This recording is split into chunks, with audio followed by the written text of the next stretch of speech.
Hey guys, Terry at BMS here. I wanted to give you a quick preview of JB4 Mobile for the 10th Gen Turbo Civic. You'll notice I'm using our JB4 mobile adapter here to mount it.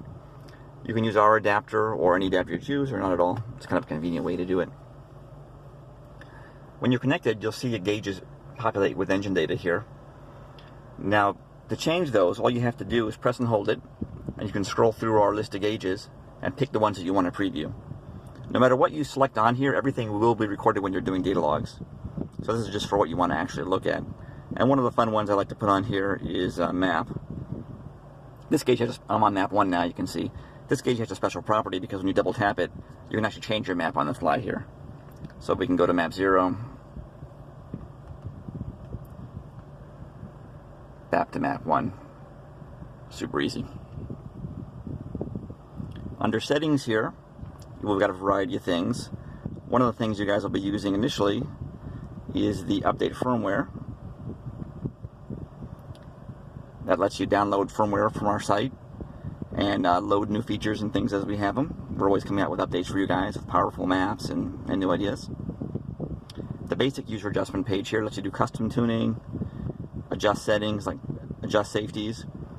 One of the useful settings for you guys initially will be this max boost, first, second, and third gear.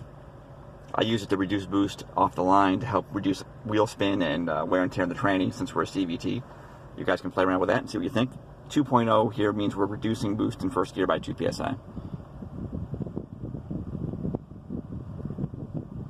Another fun setting we have in here is the shift light. You can set an RPM there, and then when the engine exceeds that speed, it'll flash the light on the app. Kind of convenient. Of course, we have the ability to read and delete codes right from the app. That's right there. Another nice feature here is the logging. You can set it up so logs are automatically recorded at full throttle, and the logs always contain every possible parameter, so you don't have to worry about what you've selected ahead of time when you want to look at them. You can graph or email them all from right here, and then if you want to add or subtract parameters from the log, you can scroll along here and do that. Something else I wanted to show you on here on the settings page is our WMI. The JB4 offers full water meth integration, and you can set the how much water meth flow, the minimum trigger points for it, how much boost you want added under water meth flow, and a lot of things based off these settings. So we'll be coming out with a kit soon, and then a lot of this will make more sense then. The JB4 obviously also has ED5 integration and supports a lot of low settings are down here too. We'll be explaining that later as we do more on the development side. Another parameter I wanted to show you here is the average ignition. And what we've done is mapped out what the factory calls knock control to this value. For now, I'm keeping with the formatting that's in the that other tools use just for consistency. At some point, I may want to change the scaling so it's a little more intuitive. But essentially, what this number represents is how active your knock system is. 4.9 means that it's not particularly active, and then as you run more boost on lower octanes, you'll see that number float up. So the higher the octane, generally, the lower that number is going to be. And we've got some cool ideas for how we can implement safety systems and auto-tuning maps based off that with the JB4. For example, we could let you define a level where if the knock count exceeds that level for more than a certain amount of time, the JB4 reverts to a low boost map.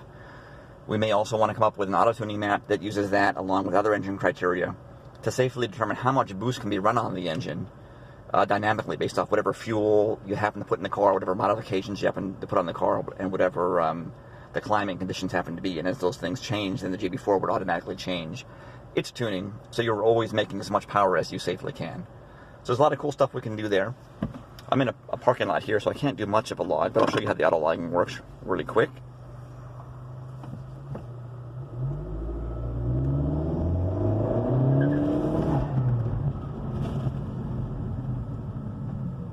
You'll see it save the log here. We can go under here under map 1 and graph, and then we can preview that. So this is just a taste of what we're working on. There's a lot more to come, so stay tuned.